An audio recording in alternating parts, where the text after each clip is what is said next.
Salut à tous et bienvenue pour cette première masterclass tactique de la Mysitia. Aujourd'hui, on va parler des zones de défense. J'entends par là les périmètres d'action de chaque joueur en phase défensive. Cette masterclass se veut schématique, théorique, donc on ne va pas rentrer dans le détail, on va juste vous donner les best practices pour que vous ayez une meilleure idée de ce qu'on attend de vous quand l'adversaire a le ballon. Tout d'abord, qu'est-ce que la défense en zone? En gros, on n'attend pas de vous de marquer un seul et même joueur pendant 60 minutes. On vous confie une zone, et quand un joueur rentre dedans, c'est à vous de le marquer. Si le joueur sort de votre zone pour en pénétrer une autre, alors vous devez alerter votre coéquipier, et ce sera à lui de s'en occuper.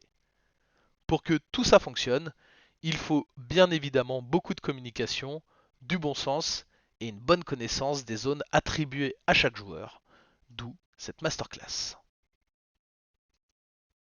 Rentrons directement dans le vif du sujet.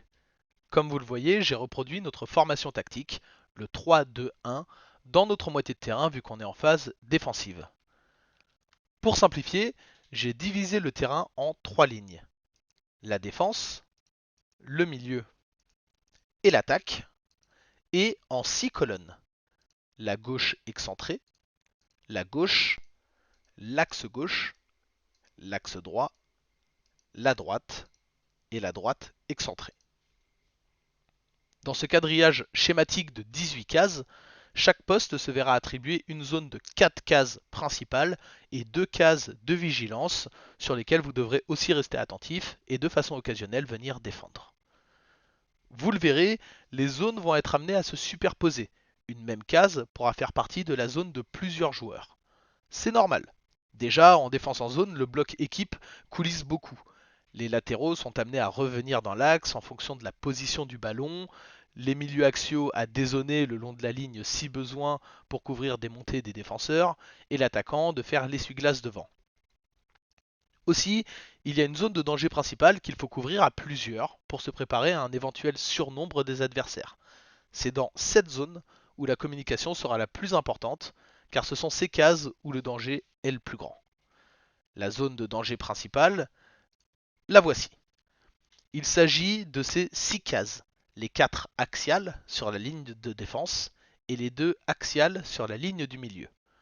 Dans cette zone, un adversaire ne doit pas avoir d'espace, sinon on peut très rapidement se faire punir sur une frappe. Vous le verrez, le 3-2-1 est parfait pour protéger ces zones si tout le monde se positionne comme il le devrait. Commençons donc par les défenseurs. Le défenseur central. Son rôle, ça va être de défendre l'axe de la défense. Il va être amené à coulisser à droite et à gauche en fonction de la position du ballon et ou de l'attaquant adverse. Sa zone de vigilance, c'est l'axe du milieu, où il pourra être amené à suivre son joueur qui décroche si ses milieux sont déjà occupés par d'autres adversaires. Il doit aussi s'assurer au maximum d'être le défenseur le plus proche du gardien, le dernier rideau. Ensuite, le latéral gauche. Il va s'occuper de son aile, long de ligne, excentré gauche, et il va devoir aussi couvrir l'axe gauche de la défense pour prêter main forte à son défenseur central. Sa zone de vigilance, c'est au milieu à gauche, où il pourra être amené à défendre en fonction de ses milieux. Pour le latéral droit, c'est la même chose que le latéral gauche, mais à droite. En priorité, son aile et l'axe de la défense de son côté, et en point de vigilance, la droite du milieu si besoin. Quand on superpose les zones des 3 défenseurs, on remarque que la zone la plus couverte, c'est l'axe de la défense, conformément à la zone de danger principale. Mais on arrive aussi à avoir une belle maîtrise sur toute la ligne et une belle vision sur la ligne du milieu de terrain.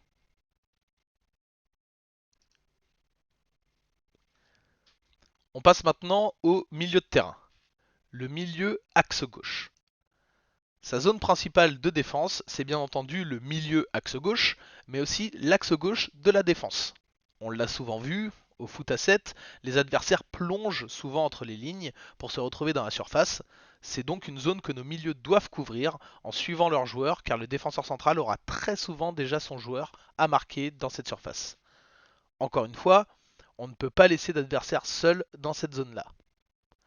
Sa zone de vigilance, c'est le long de la ligne gauche au milieu, où il pourra aider son latéral en cas de surnombre, et l'axe droit au milieu, où il pourra être amené à aider son coéquipier.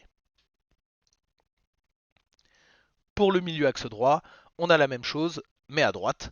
Couverture axe droit au milieu et en défense, et vigilance le long de la ligne de touche à droite et axe gauche, pour prêter main forte au milieu axial gauche. Quand on superpose leurs deux zones, même constat que pour les défenseurs, l'axe est protégé et la ligne défensive aussi. On couvre bien la zone de danger principale et on s'assure de garder un œil le long de la ligne au milieu. Enfin, le buteur.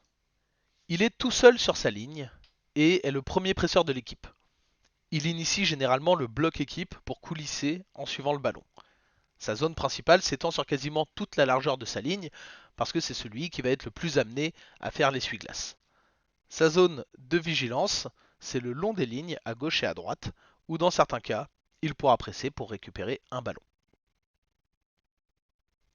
Voilà pour les zones inhérentes à chaque poste. Maintenant, si on superpose toutes ces zones, on remarque plusieurs choses. La première, c'est que la totalité du terrain est couverte. La deuxième, c'est que la zone de danger principale ressort plus que les autres, car elle est couverte par plusieurs joueurs. C'est exactement ce qu'on recherche. Bien entendu, ceci est purement théorique, et il faut s'adapter en fonction des adversaires et aussi du positionnement de nos propres joueurs. Dans certains cas, comme une contre-attaque, on ne pourra pas être en 3-2-1, et il faudra alors s'adapter pour couvrir en priorité la zone de danger principale. On aura d'ailleurs l'occasion de rentrer dans des phases de jeu détaillées lors de prochaines masterclass. Pour finir, deux points importants à retenir. La position de chaque joueur est très importante pour pouvoir défendre correctement nos zones, comme on vient de le voir. Il suffit qu'un milieu de terrain ne se repositionne pas convenablement pour que des failles s'ouvrent dans la défense. Il est donc impératif d'essayer au maximum de se replacer en 3-2-1 le plus rapidement possible quand on n'a pas le ballon. Enfin, la communication. La défense en zone repose énormément sur votre capacité à analyser le déplacement des joueurs adverses et à en avertir vos coéquipiers. Plus on se parlera, mieux on défendra. Cette masterclass touche à sa fin. Merci de m'avoir écouté.